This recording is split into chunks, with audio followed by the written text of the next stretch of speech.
Bismillahirrahmanirrahim. Assalamualaikum warahmatullahi wabarakatuh.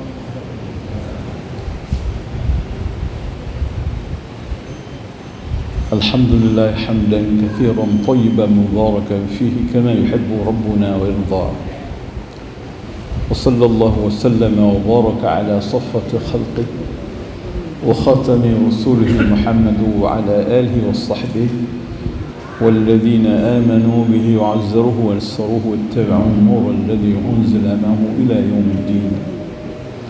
أشهد أن لا إله إلا الله الملك الحق المبين لا شريك له القوي المتين، وأشهد أن محمدا عبده ورسوله الأمين الذي قام أمام أهل الدنيا يدعوهم إلى دينه الحنيف القويم. إخوتي وأخواتي في الله، أوصيكم قبل كل شيء بتقوى الله. أعوذ بالله من الشيطان الرجيم. بسم الله الرحمن الرحيم. يا أيها الذين آمنوا اتقوا الله حق تقاته ولا تموتن إلا وأنتم مسلمون. Hadirin dan hadirat, muslimin dan muslimat, marilah kita lanjutkan kajian tentang sirah nabawiyah, perjalanan dan sejarah perjuangan junjungan kita Nabi Muhammad sallallahu alaihi wasallam. Rasulullah sallallahu alaihi wasallam telah berhijrah ke Al-Madinah dan sedang membangun masyarakat baru, masyarakat Muslim, al-mujtama'ul islami al-awwalu, masyarakat Muslim yang pertama. Tantangan demi tantangan beliau hadapi dan beliau jalani bersama para sahabat beliau paling setia dari dua kelompok. Kelompok pendatang disebut Al-Muhajirin, kelompok pembantu dan penolong iaitu orang-orang Madinah yang terdiri pada suku Aus dan Khazraj disebut golongan Ansar.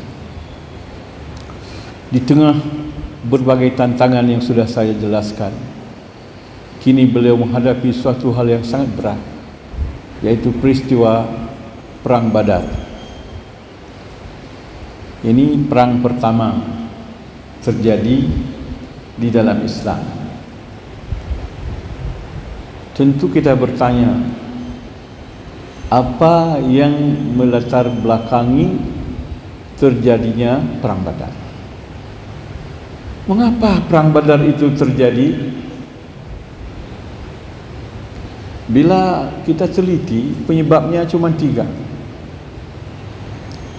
Sesungguhnya dari pihak Nabi dan pihak kaum muslimin tidak berminat untuk berperang. Nabi dan kaum muslimin sedang berdakwah, memanggil orang ke jalan Allah dan mengajak manusia untuk mencari keselamatan, kedamaian, membuat manusia supaya bersatu dalam satu barisan kebenaran di bawah tuntunan ilahi Rabbi, Allah yang Maha Suci, yang ingin hambanya hidup di dalam keredaannya. Penyebab pertama adalah kebencian dari Abu Jahal, namanya Amru bin Hisham. Nama beliau Amru bin Hisham. Beliau ini adalah pemimpin kaum Quraisy setelah Abu Talib, paman Nabi, meninggal dunia. Jadi pimpinan kaum Quraisy dan orang-orang Mekah dipegang oleh Abu Jahal, Amru bin Al-Hisham. Beliau sebagai pimpinan tertinggi selalu menghembuskan dan meniup api permusuhan terhadap Nabi dan kaum muslimin, meskipun Nabi sudah menghindar pergi jauh. dengan kaum muslimin. Kebencian ini semakin hari semakin membara. Mereka ingin menghabiskan perjuangan Nabi Muhammad. Karena kedengkian inilah yang menggerakkan mereka untuk melakukan berbagai tindakan yang mengancam eksistensi kaum muslimin, mengancam keberadaan kaum muslimin dan ingin menghabiskan mereka sampai ke akar-akarnya. Ini kebencian yang dijaga dan dipelihara, akhirnya menyebabkan peperangan. Penyebab yang kedua adalah kaum muslimin ditindas dan harta mereka dirampas, mereka diusir,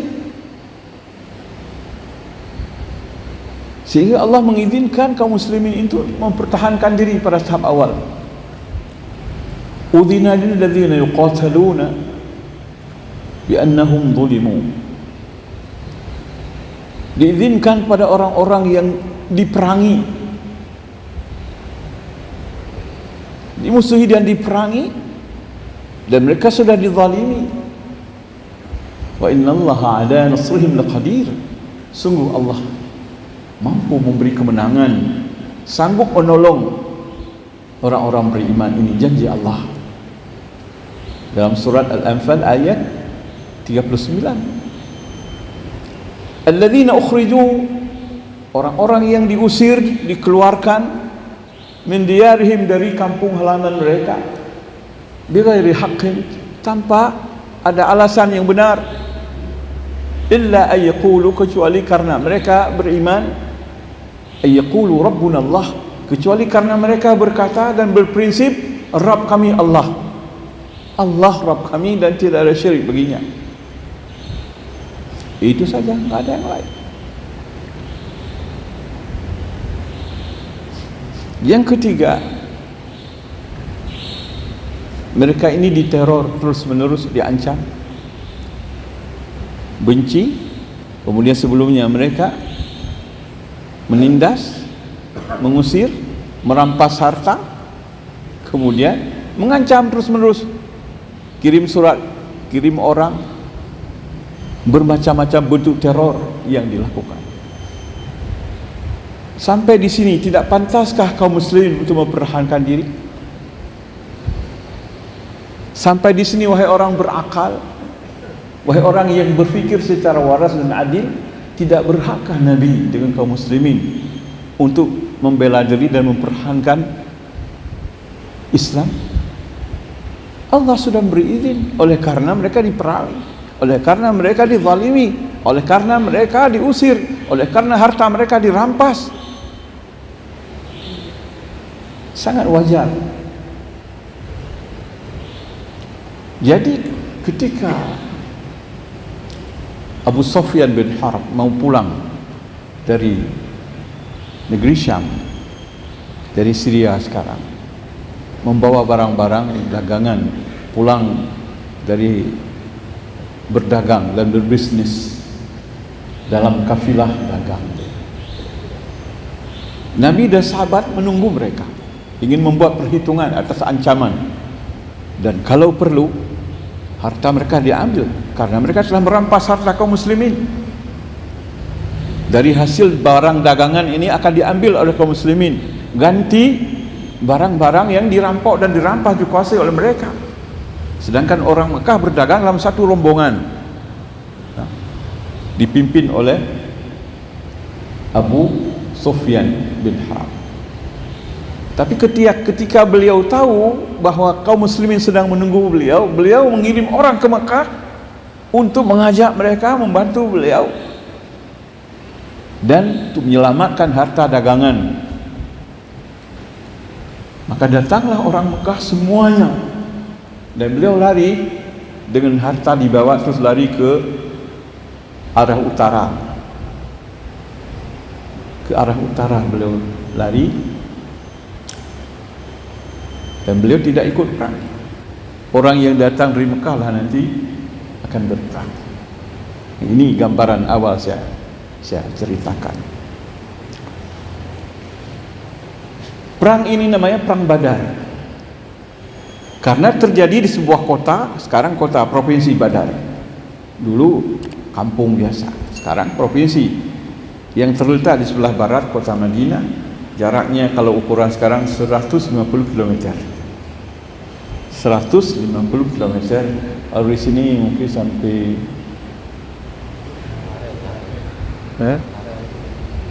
Sare, ya, kira-kira sebelah barat itu kota Badar. Badar ini nama sebuah sumur besar digali oleh seseorang bernama Badar. Jadilah panggilan Badar, nama orang yang menggali sumur itu. Badar, Perang Badar. Jadi nama tempat itu bernama Badar. Perangnya juga disebut dengan Ghazwatu Badrinil Kubra, Perang Badar yang sangat besar, perang pertama yang sangat agung, dan kaum muslimin nanti menang dalam perang ini.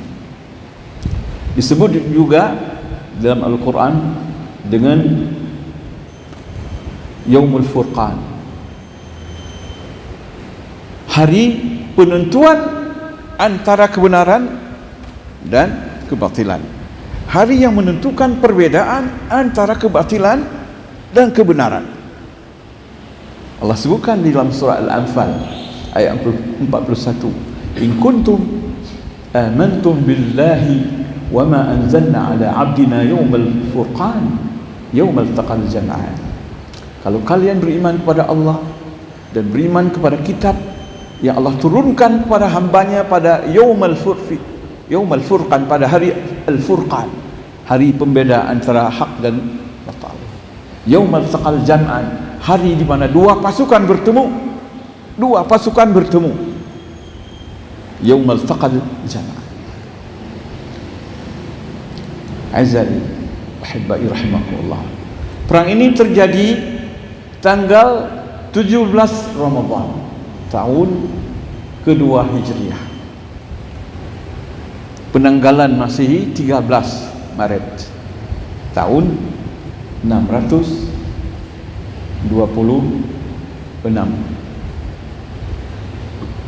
ya, 626 Masehi.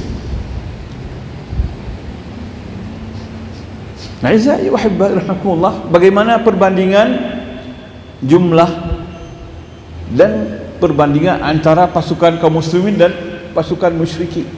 Bagaimana perbandingannya menurut Anda tahu? Sungguh ini pertempuran yang tidak seimbang. Jumlah kaum muslimin hanya 313 orang. Yang aktif berperang 308 orang.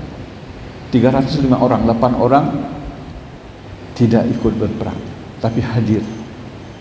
313 orang. Sedangkan kaum musyrikin Quraisy ini 1000 orang. Berbanding 3. 1 banding 3. 313 orang.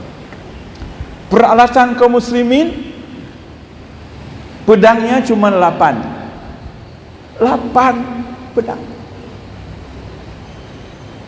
dan 6 baju besi. Sedangkan orang musyrikin ini pedang dan baju besi lengkap 600 buah, banding 8 dengan 6. Pedang cuma 8, baju perang kaum muslimin cuma 6. Mereka 600. Jumlah kuda kaum muslimin 2. Yang satu kurus dan lemah badannya. 2. Jumlah kuda mereka 300. Jumlah unta kaum muslimin 70. Jumlah unta kaum musyrikin 700. Nah, kaum muslimin kudanya cuma 2, tidak lebih. Kan mereka kudanya berapa? 300 berbanding 2. Unta mereka 700, unta kaum muslimin 70. Satu unta kongsi 3-4. Nabi naik bertiga. Nabi sallallahu alaihi wasallam, Ali, ketiga Marthad bin Abi Marthad Al-Ghanawi. Marthad bin Abi Marthad Al-Ghanawi naik satu unta. Kalau dilihat dari segi keseimbangan antara dua pasukan, tidak mungkin kaum muslimin menang, tidak mungkin. Tapi nanti kita lihat di mana rahasia kemenangan kaum muslimin. Lalu Rasulullah mengatur strategi. Rasulullah sendiri mengatur. Strategi ini pegang oleh Rasulullah sebagai panglima besar. Coba lihat Nabi panglima besar. Allah sebutkan di dalam Al-Quran surat Ali Imran ayat 121. Wa idh ghadawta min ahlika tubawwi'ul mu'minina maqa'ida lil-qital wallahu sami'un alim. Ingatlah ketika engkau berangkat meninggalkan keluargamu di waktu pagi, O Muhammad, untuk memposisikan orang beriman pada tempat-tempat, pada pos-pos untuk pertempuran. Nabi atur sendiri. Di saat itu Allah Sami'un Alim. Allah mendengar doamu, O Muhammad, dan Allah tahu apa niatmu. Allah tahu niatmu, dan Allah bersedia, berjanji untuk membantumu. إذ هم الطائفتان منكم أن تفشلا والله وليهما وعلى الله فليتوكل المؤمنون. Di saat itu ada dua kelompok dari kamu yang ingin mundur karena takut lemah persenjataan dan takut karena jumlah orang yang ikut dalam peperangan hanya sedikit, takut kalah. Ada di antara kamu ada dua kelompok, yaitu Bani Salamah dari suku Khazraj, Bani Harithah dari suku Aus. Mereka tidak mau ikut, mereka ragu-ragu, takut kalah. Tetapi kemudian mereka merubah sikap, tawakal ala Allah. Allah yang membimbing mereka. Wallahu waliyuhuma wa 'ala Allahi falyatawakkalul mu'minun. Memang seharusnya seperti itu.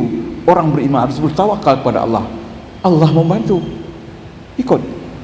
Hampir mereka ini mundur.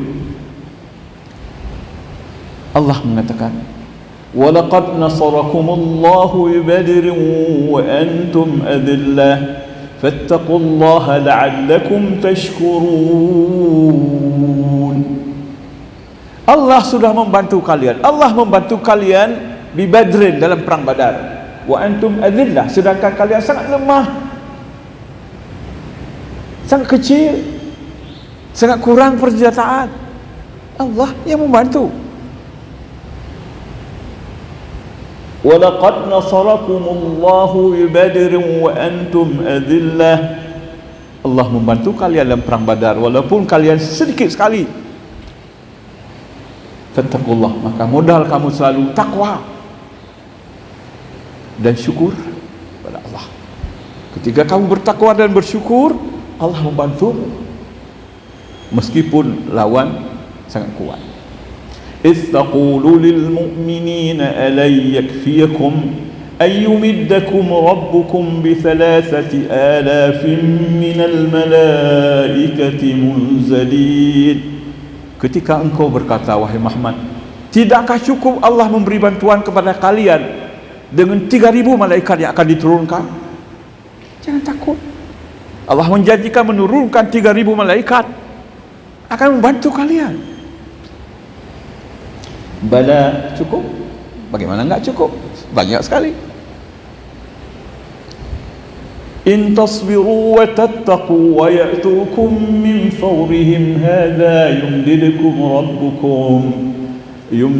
rabbukum bi 5,000 minal malaikati malaikati murdifin, minal malaikati musawwimin. Memang cukup. Inta takut, bila kalian ini bertakwa, tasbiru dan sabar, teguh, sabar dalam peperangan, tabah, Allah akan membantu. Berapa? Ketika mereka menyerang kamu, ya'tukum min fawrihim hadha, tiba-tiba mereka menyerang kamu tanpa persiapan, yumdidkum rabbukum bi khamsati alafi minal malaikati murdifin. Bukan murdifin, musawwimin. Musawwimin. Dalam ayat lain ada murdifin, di sini musawwimin. Allah membantu kamu mengerahkan 5.000 malaikat. 5.000 jadi 3.000.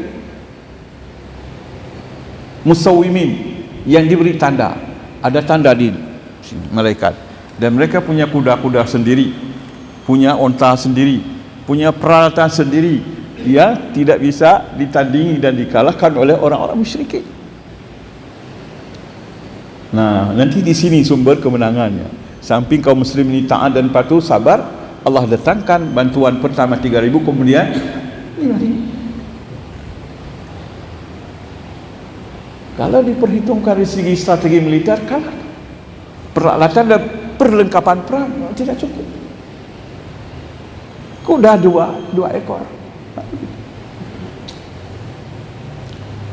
Itu pun yang satu sakit, yang sehat kuda milik Zubair bin Awam, yang kurang sehat Al-Miqdad bin Amr bin Tha'labah, terkenal dengan nama bukan bapaknya Al-Miqdad bin Al-Aswad, tapi Aswad ini bukan bapaknya, bapak angkatnya di Mekah. Dia lari dari Yaman dulu. Jadi kalau ada orang sebut Miqdad bin Al-Aswad, benar, tapi bukan bapaknya. Namanya sebenarnya Miqdad Al-Miqdad bin Amr bin Tha'labah. Dua. Jadi Rasulullah SAW mengatur strategi perang. Beliau atur sendiri.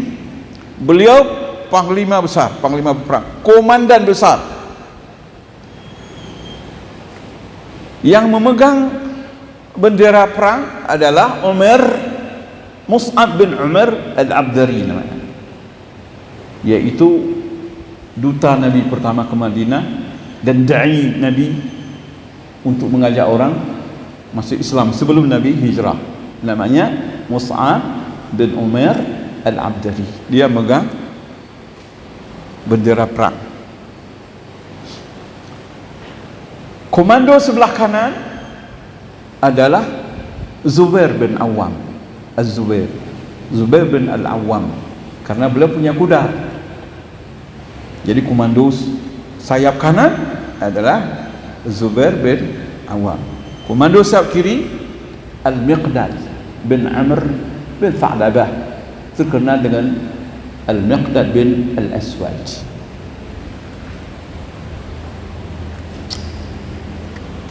Bahagian belakang ada pertahanan belakang juga, seperti orang main bola itu. Coba lihat Nabi buat. Mungkin orang nggak paham bagaimana Nabi membuat pertahanan. Pertahanan belakang namanya Qais bin Sa'sa'ah. Qais bin Sa'sa'ah. Tergambar bukan ya? Bentuk posisi kaum muslimin yang ingin berperang. Nabi ahli strategi perang. Ahli. Di mana beliau belajar? Padahal belum pernah berperang. Kalau bukan dari Allah Subhanahu wa ta'ala yang ingin memenangkan agamanya di atas semua agama, ingin mengunggulkan orang-orang yang bertauhid kepadanya daripada orang-orang musyrikin, ingin memberi peran orang-orang yang lurus untuk memimpin orang-orang lain ke arah yang lurus. Aizai ahibbai rahimakumullah. Terjadilah peperangan.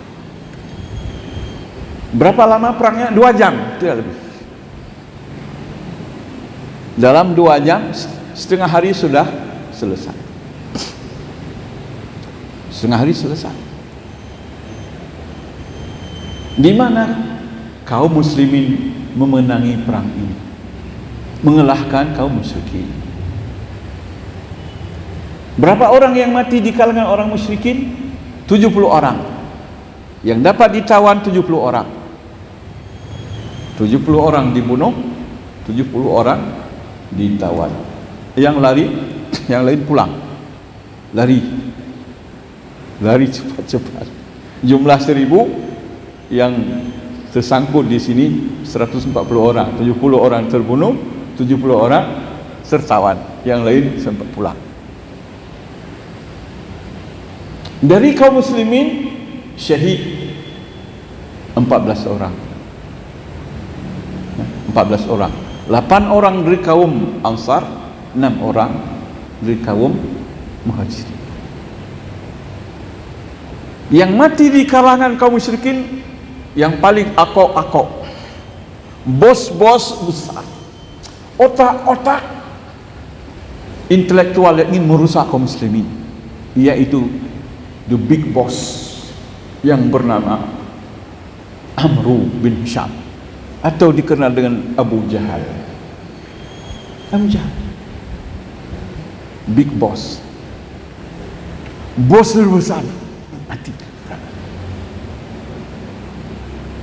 Sesudah itu pemimpin yang lain, ada namanya Syaibah, ada namanya Utbah, ada namanya Harith bin Utbah. Ini orang-orang yang akok-akok musuh Islam yang besar meninggal. Sementara dalam kalangan kaum muslimin tidak ada orang yang paling penting dan tidak ada orang besar yang meninggal, yang syahid. Aizai wa habbai rahimakumullah. Coba kita lihat, kita bayangkan bagaimana Nabi SAW dapat menangi perang, dapat menang dalam perang yang tidak seimbang kalau dilihat dari berbagai sisi.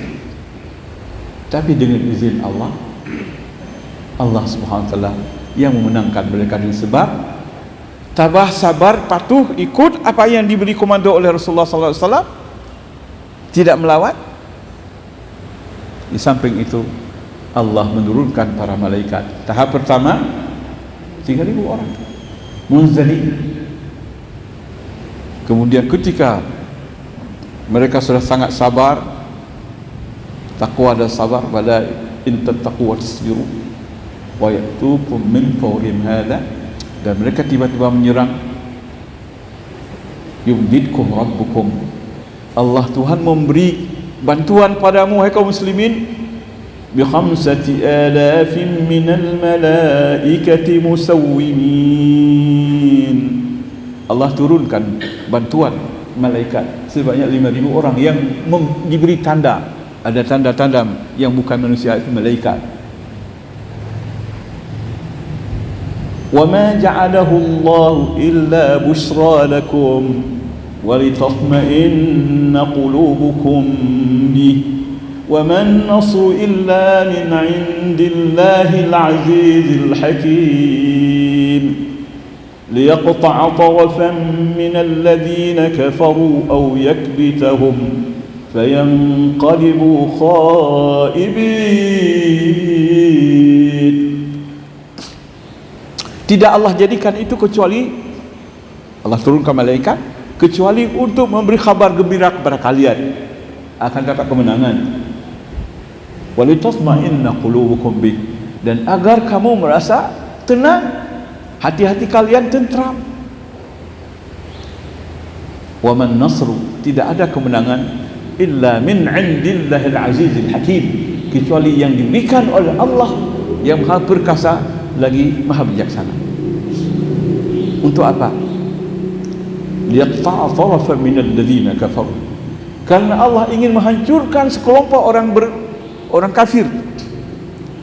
Tarafan minal ladzina kafaru aw yakbitahum, atau membuat mereka merasa hina, yang tinggal dan tidak mati merasa hina, merasa mereka pemimpin besar, mereka menguasai kehidupan, pemimpin yang terkenal di seluruh Jazirah Arab orang Quraisy. Sebahagian mereka tokoh-tokoh besar mati, dan yang tinggal menjadi hina, namanya mereka jadi turun, harga diri mereka jadi jatuh, kehebatan mereka jadi hilang, dan mereka kembali dalam keadaan membawa tangan kosong, khaibin. Nah, inilah aizai ahibbai rahimakumullah, kisah perang Badar yang terjadi sebagai perang pertama, perang pertama terjadi dalam Islam. Dan dengan demikian nama Nabi Muhammad naik di seluruh Jazirah Arab. Sekarang kaum muslimin sudah diperhitungkan, yang selama ini tidak diperhitungkan, sekarang diperhitungkan. Jadi telah membuat Nabi Muhammad SAW yang dianggap seorang manusia buangan menjadi manusia yang memimpin dunia, dipandang sebagai manusia usiran, buangan, sudah dilempar keluar, sekarang menjadi orang yang memimpin di seluruh Jazirah Arab, sebentar lagi ke seluruh wilayah-wilayah yang lain di luar Arab. Dan juga perang Badar ini menggeser pimpinan Mekah, jatuh kepada Abu Sufyan bin Harb. Nanti pada tahun ke-8 masuk Islam, ketika Mekah ditaklukkan tanpa perang, Abu Sufyan nanti menjadi orang Islam juga. Kemudian Abu Sufyan nanti ada anaknya yang bernama, siapa namanya? Muawiyah bin Abi Sufyan, yang akan membuat daulah Umayyah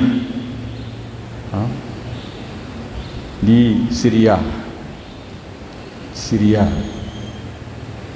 Nanti ada dua khalifah, Khalifah Ali dan Khalifah Muawiyah bin Abi Sufyan, anak Abu Sufyan. Nanti tapi masih lama. Kisahnya setelah Nabi tidak ada. Nanti dia ini dengkot ini bernama Abu Sufyan bin Al-Harab, dan ada istri Nabi Juwairiyah anak dia, sehingga disebut juga Ummul Mukminin. Ini anak beliau ini. Ramlah bukan Juwairiyah. Ramlah bin Abi Sufyan binti Abi Sufyan bin Harb. Ramlah bukan Ramlah binti Abi Sufyan bin Harb.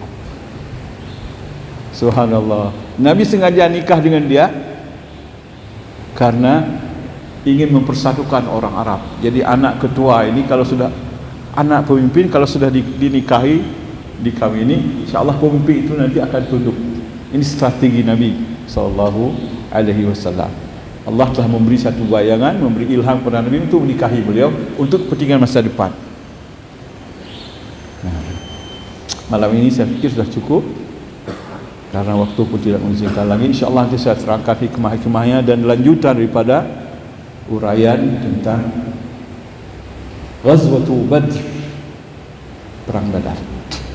Sekali lagi saya ingin menjelaskan, mengingatkan kita, perang ini bukan dikehendaki oleh kaum muslimin, timbulnya karena masalah dari mereka sendiri, sehingga kaum muslimin berhak bertahan diri.